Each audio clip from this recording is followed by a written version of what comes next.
Ladies and gentlemen and subspecies, my name is LordMMO, and this is Zoo Online that I'm bringing you today. Zoo Online is a free-to-play game.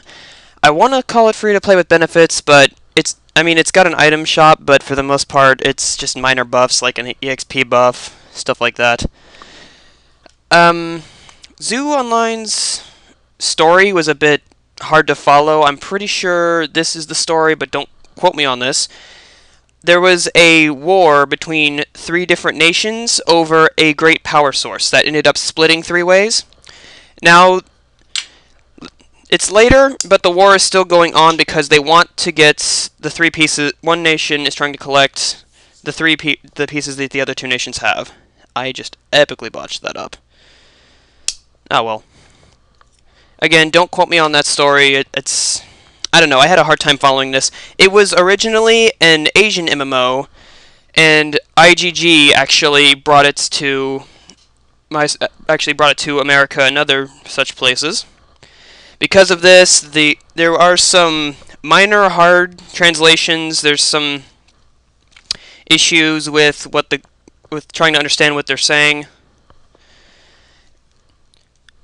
But besides that, it seems like a solid game. I mean, it's your average modern MMO that's happening right now.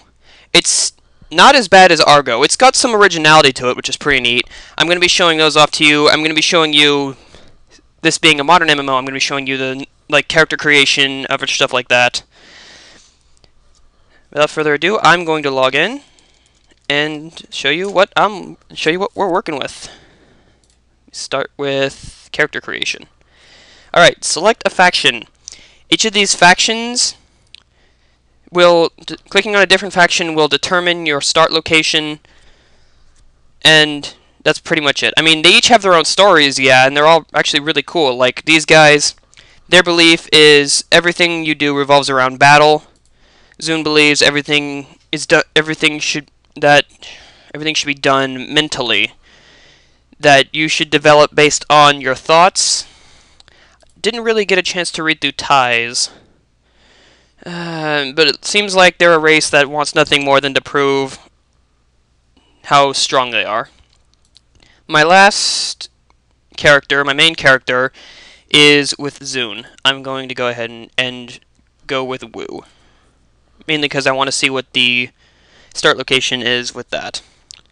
Alright, select your clan. Your clan is your class.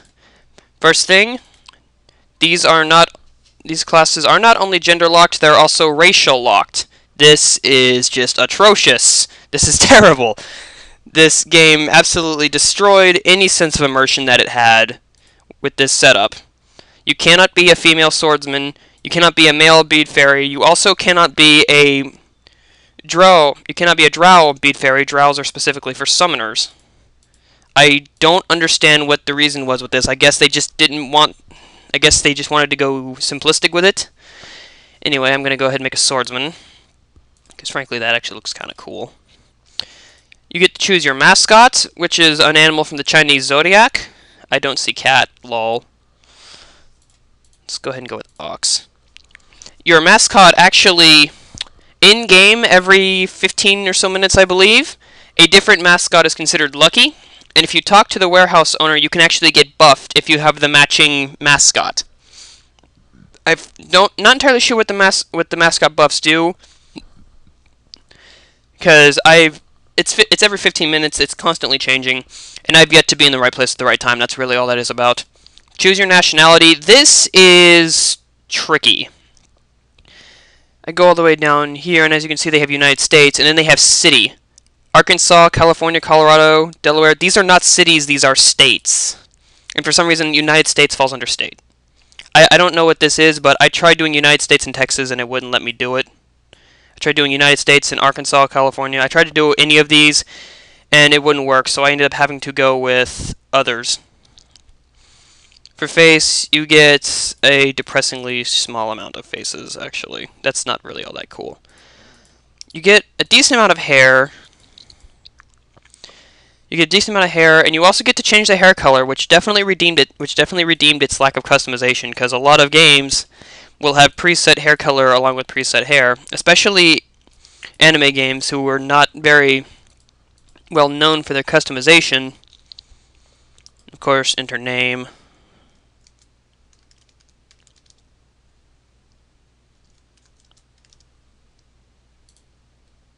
Did that work? Holy crud, that worked.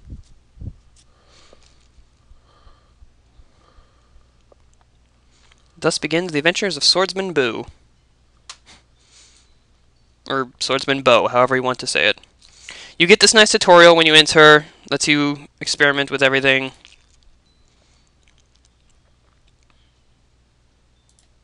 If you had said okay there, you would have gotten a neat little tour around the whole place.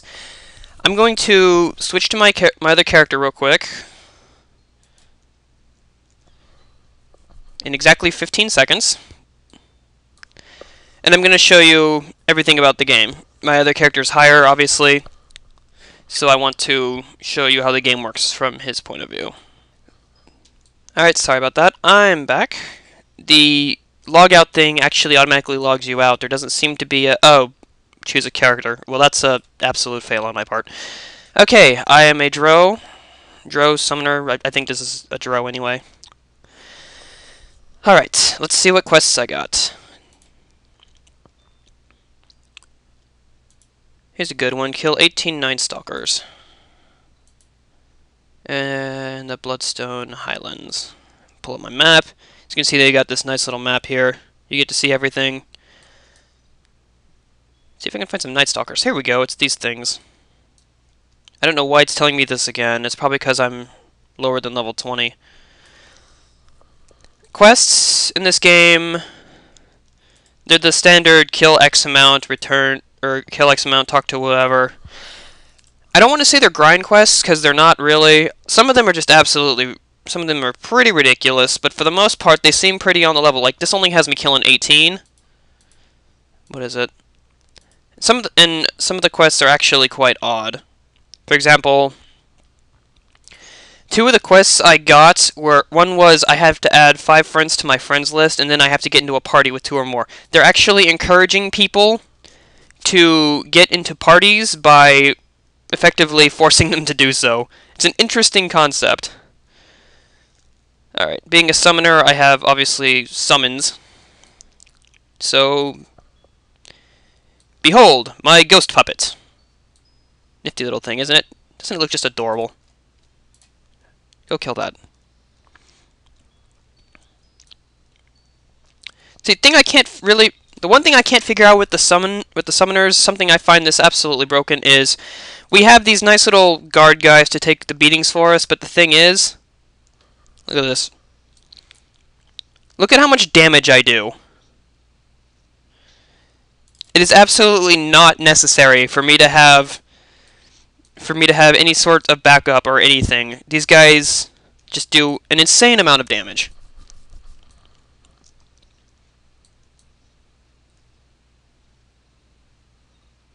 So look at that. That guy got to me like once. That guy got 1 hit on me. Go kill that.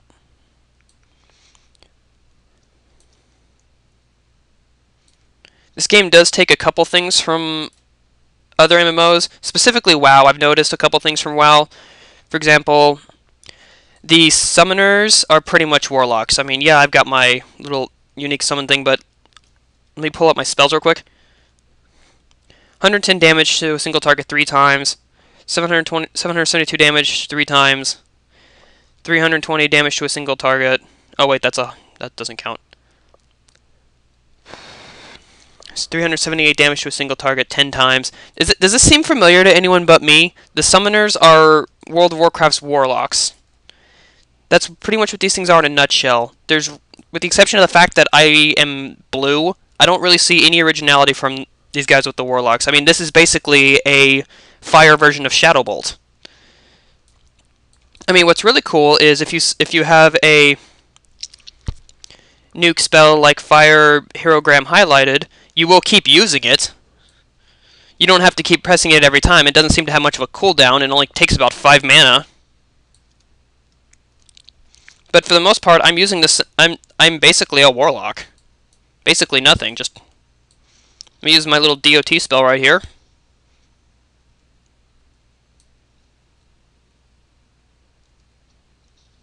and he DOT'd. That's all there is to it.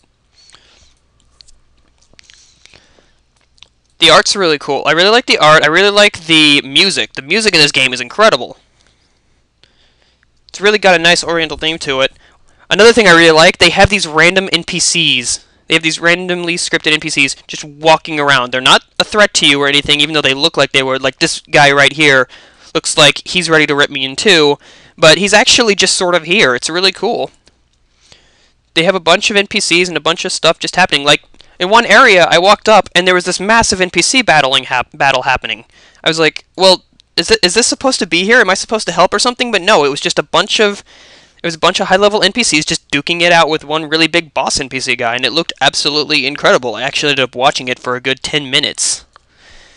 Just sitting there watching them beat on this boss. Of course, everyone was dodging everything, so the battle wasn't going anywhere. Oh, perfect timing. Okay, this game gives you XP up the wazoo. I got to the level I got to in one sitting, and that sitting was about 2 hours. You not only level fast from creep killing, but they got stuff like claim reward. That gave me almost 2k XP. I'm now level 19. Every 10 minutes, you can claim this gargantuan amount of XP as a loyalty reward. You also have this thing called a stunt double. From what I believe, this is one of the beneficial parts. I don't believe you can use this for free once, but basically what the stunt double does is it will gain you AFK experience. This training thing starts at a set amount and then goes down. As it goes down, the experience this thing earns goes up. When the timing hits 0, you can then withdraw all of that XP and it's automatically added to your account. It's automatically added to your character, pardon. Also, the stunt double is just adorable. Look at him. He's so cute. I already used him. I got 5k XP from that. That was a level and a half from the stunt double. AFK XP grinding. Recharging it costs gold, I believe, which gold is not the currency in this game. It's the pay currency, I believe. It doesn't mention it here. That's silver. Oh, there it is, right there, gold. For purchasing special items, it can change into silver. Yeah, you get gold with in-game money. The current with real life money. The in-game money is for some reason it's bones. I don't know what they were thinking. This game involves a lot of undead fighting, so I guess that's what they came up with. Why not just use the bones of the fallen as our currency? Because that makes a lot of sense. Seems I got poisoned, but that didn't seem to do a whole lot. Again, I don't even know why I have this puppet. I do so much damage. I don't need a guard. The only possible reason I could need someone to protect me is against guys like Night Stalkers who attack at a range. Melee guys are just not going to get to me in time to be of any threat. And even then, look how much damage my puppet does. Night Stalkers, oh, well, they're level 15, so that explains it. Let me throw this guy to level 16.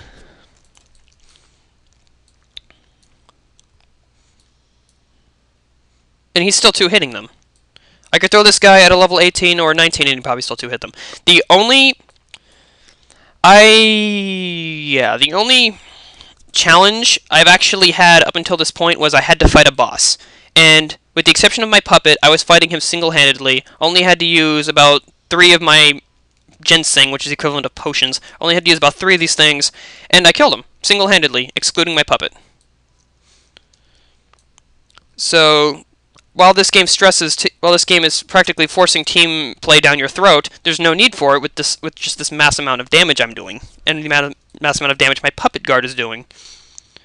I can send him to go attack this guy, and I'll just sit here and go attack another guy, and we'll get both kills by ourselves. Except this guy apparently is dodging inexplicably.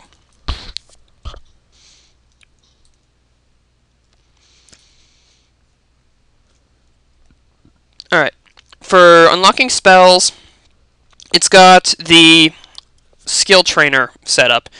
You actually have to go to a spell envoy, I believe is what they called, and you buy spell tomes. Spell tomes, well, obviously you buy them and you read them and you learn the spell. Supposedly you can get spell tomes off of enemies. I've yet to see that happen, though.